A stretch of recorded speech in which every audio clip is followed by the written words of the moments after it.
Bienvenue, imprudent mortel. Saviez-vous qu'au XIVe siècle, les grands de la cour du Portugal ont dû présenter leurs hommages à une reine morte, autrement dit, un cadavre.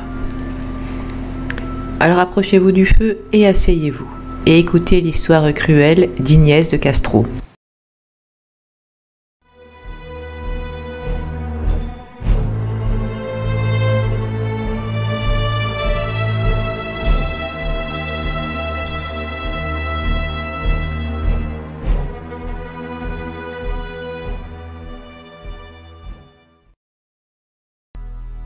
Pierre Ier du Portugal, un prince né en 1320, s'est vu marié à la princesse Constance de Castille en 1340.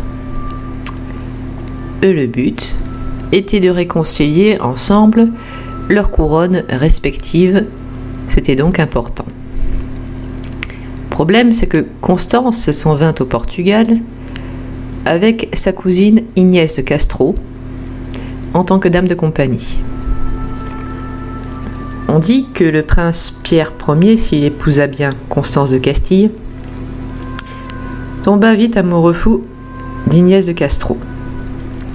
Il ne s'en cachait pas vraiment, et Alphonse IV de Portugal, son père, n'était pas du tout content de cette fameuse idylle. En effet, le mariage était pour apporter la paix, comme je le disais un peu plus tôt. Et là, ça l'affichait quand même pas mal. Donc, Alphonse IV du Portugal commença par exiler Ignès. Il l'envoya au château d'Albuquerque, à la frontière castillane, en 1344.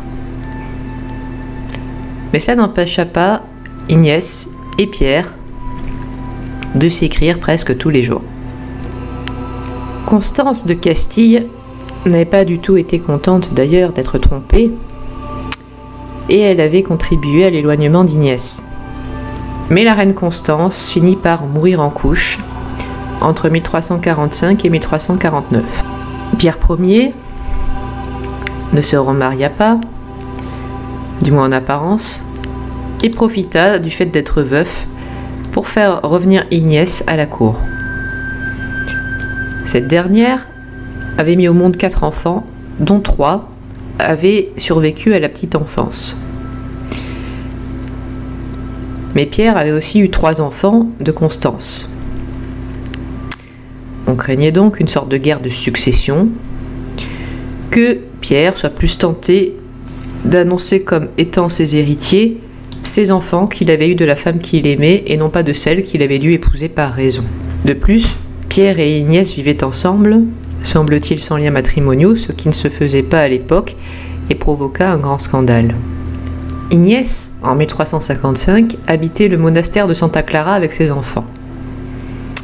Alphonse IV ordonna à 3 nobles d'aller assassiner la malheureuse alors que Pierre était parti chasser. On ne sait pas exactement comment ils s'y sont pris. Certains disent qu'ils se sont contentés de poignarder la pauvre Ignès, qui pourtant s'était enfuie et les suppliait de l'épargner, soit qu'ils seraient allés jusqu'à arracher son cœur. Mais dans tous les cas, il est certain qu'ils l'ont assassiné devant ses enfants. Quand Pierre apprit le meurtre, il se souleva contre son père et engagea le pays dans une courte guerre civile. Alphonse IV mourut 2 ans plus tard. Et Pierre, monté sur le trône sous le nom de Pierre Ier, révéla que 7 ans plus tôt, il avait secrètement épousé Ignès.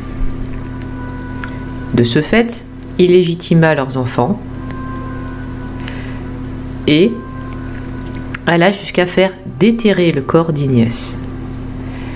Il la fit habiller comme une reine, l'assit sur le trône, toujours celui de la reine, et fit couronner le cadavre. Puis, Pierre obligea tous les grands du royaume à lui baiser la main de la façon dont on honorait à ce moment-là les reines du Portugal. De là est né ce qu'on appelait la reine morte. C'est en tout cas le nom d'un roman qui rapportait cette histoire.